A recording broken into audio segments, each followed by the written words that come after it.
This video will prepare you for the Praxis Teaching Reading subtest. Today, we'll cover 3 things: what content will be covered on the subtest and how to study for it, the most likely concepts or themes you'll see on the subtest.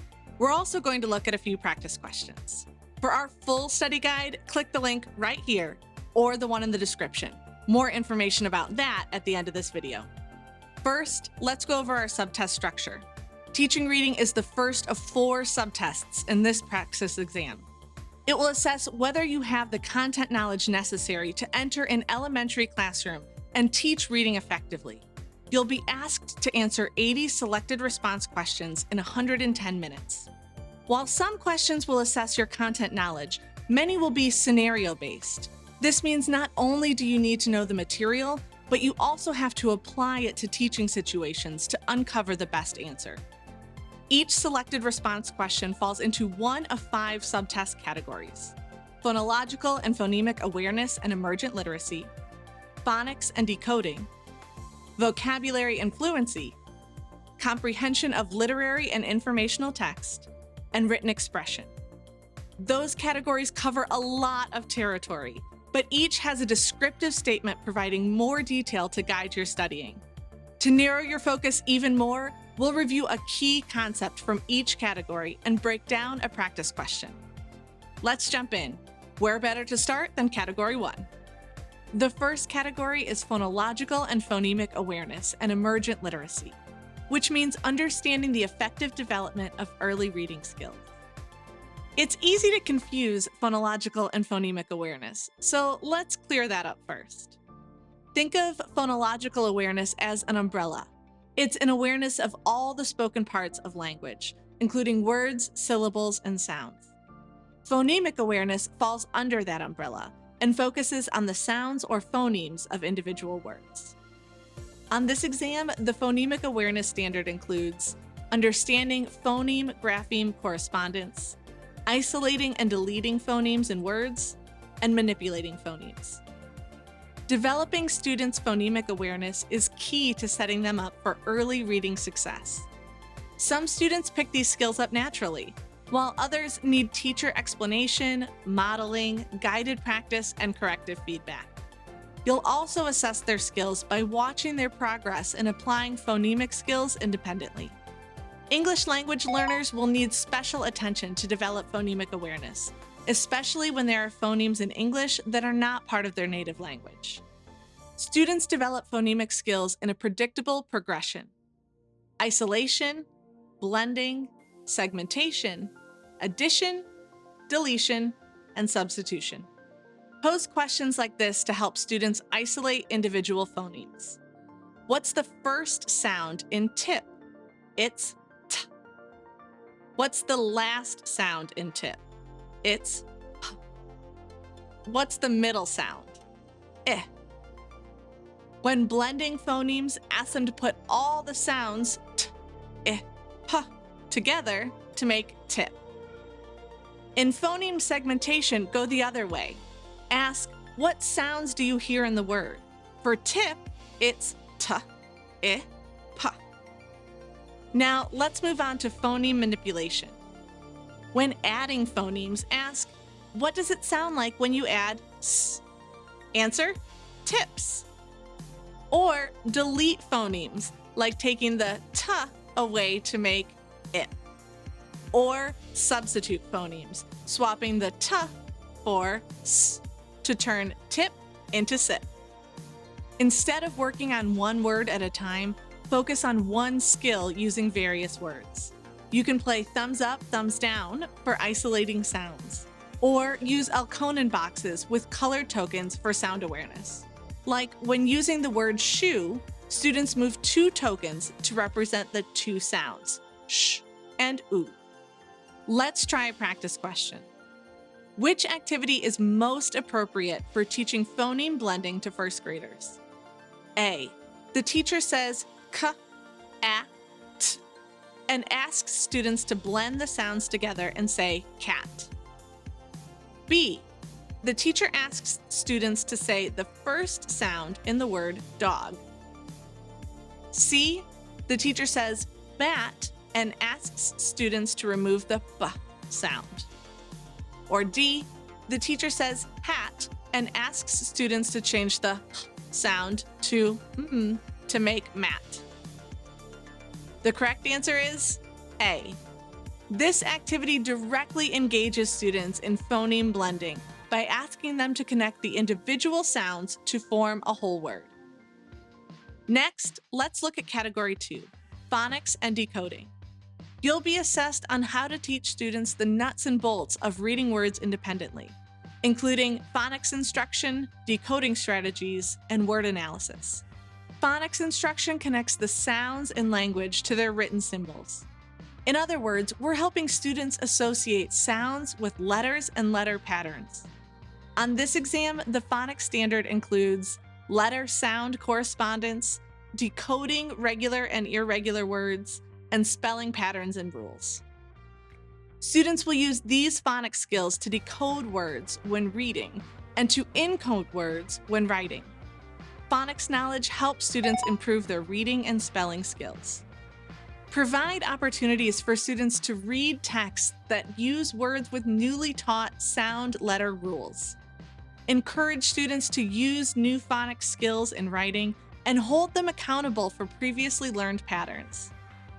Students can also participate in word-building activities using letter cards, tiles, or blocks. Great for working with word families. Let's try a practice question. A second grade teacher writes blank UG on the board and asks students to fill in the blank with a letter to make new words. Which activity will best address the developmental levels of all students? A. Have students say aloud each new word. B. Allow each student to think of words one by one until everyone has a turn. C. Provide additional prompts and have students create sentences with as many words as possible. Or D. Encourage the class to spell the word aloud before writing. The correct answer is C. This activity allows students to work at their own pace and ability. Category 3 will test your knowledge of vocabulary and fluency. Vocabulary development refers to students' ability to effectively know and use words in their listening, speaking, reading, and writing. On this exam, the vocabulary development standard includes strategies for teaching new vocabulary, understanding and using synonyms, antonyms, and homophones, and incorporating vocabulary instruction into reading and writing activities. Research shows that effective vocabulary development promotes all reading skills, including comprehension. Students can only comprehend material if they know the meaning of most words. When learning and using new vocabulary, students must be able to define and know when to use a word correctly. Encourage using context clues to help students define new vocabulary words while reading. Students should interact with the word in multiple contexts, manipulate it by changing its tense or part of speech, and actively use it in spoken communication. Teaching core vocabulary words repeatedly in multiple contexts is best practice. Some related skills include identifying roots, prefixes, and suffixes, using context to infer meaning, and distinguishing between denotative and connotative word meanings. Students learn most vocabulary indirectly, but you can enhance learning by providing opportunities for oral language, especially in conversations with adults, reading aloud to students and explaining unfamiliar words, and allowing students to read independently with high-quality materials at their reading level. Even though students learn many words indirectly, educators must teach some vocabulary words, especially academic vocabulary, directly.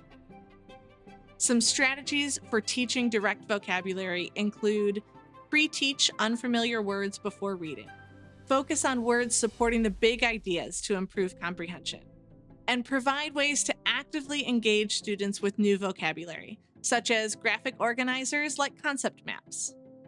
For example, the Freyer model provides 4 standard boxes around the vocabulary term.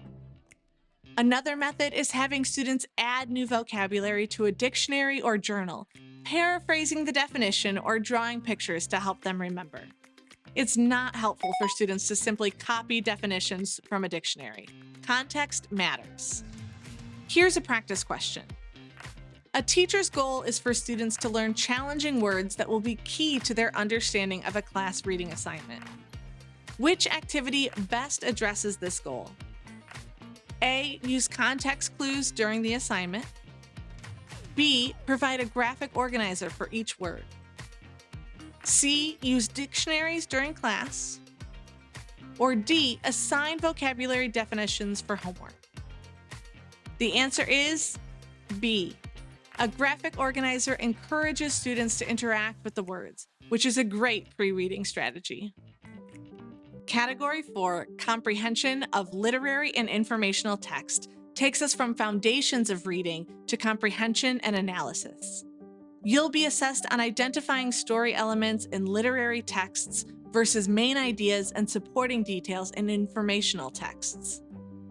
Some skills, like making inferences and drawing conclusions, apply to both literary and informational texts. Many subtest questions will assess your knowledge of instructional strategies for these particular skills. So let's preview some foundational reading comprehension strategies. There are 3 phases of the reading process. Before reading, where you prepare students, during reading, where you support comprehension, and after reading, where you help students process what they've read. Before reading, connect background knowledge or schema development. Good readers activate or develop their background knowledge before diving into a text. Use relevant videos, pictures, or pre-reading questions like, "What do you know about?" A great tool before reading is a KWL chart, where you list what you know, what you want to know, and what you've learned. Fill in the K and W portions before reading, then return to the L section afterward. While reading, students should practice self-monitoring. Self-monitoring helps readers check their understanding as they read.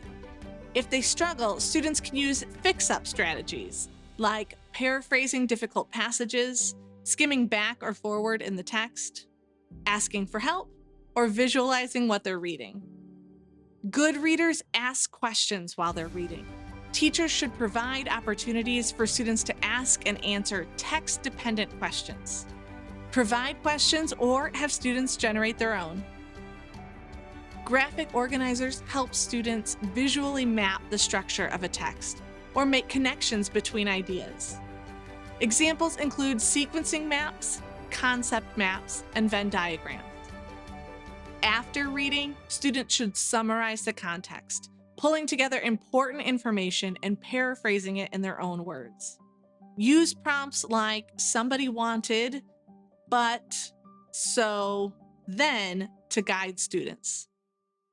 Readers draw conclusions and make inferences when they use background knowledge plus clues in the text to form an idea. For example, to determine a character's feelings, prompt students to think about the character's actions and how people show emotions. Here's a practice question. A 4th grade teacher plans a lesson to facilitate students self-monitoring while reading. Which activity best fits this goal? A. Read aloud to a neighbor. B. Give a quiz at the end of the story. C. Perform think-alouds during reading. Or D. Draw a picture of a story character. The answer is C. The Think Aloud activity helps students stop periodically to reflect on their reading, which is a metacognitive skill. Finally, Category 5 takes us to writing expression. It covers the writing process, conventions, and skills.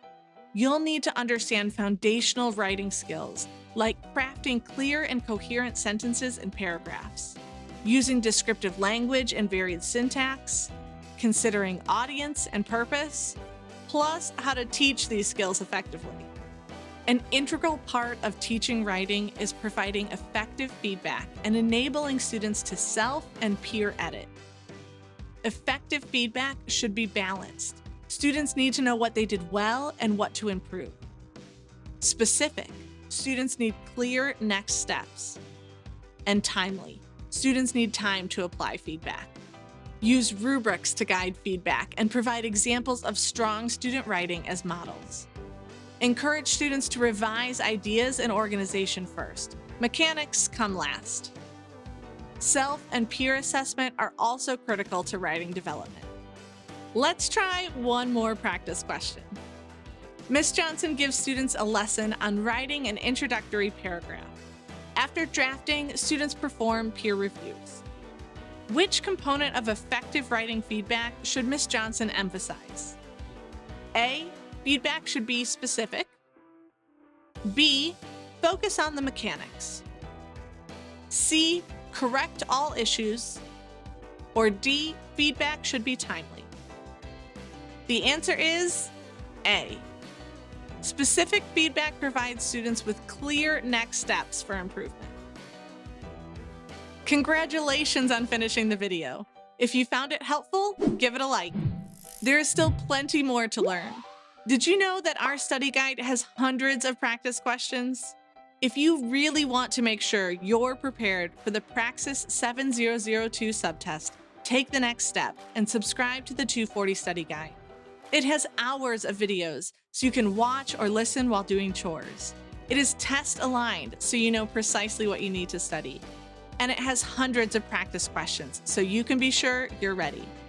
So click the link below right now to get started.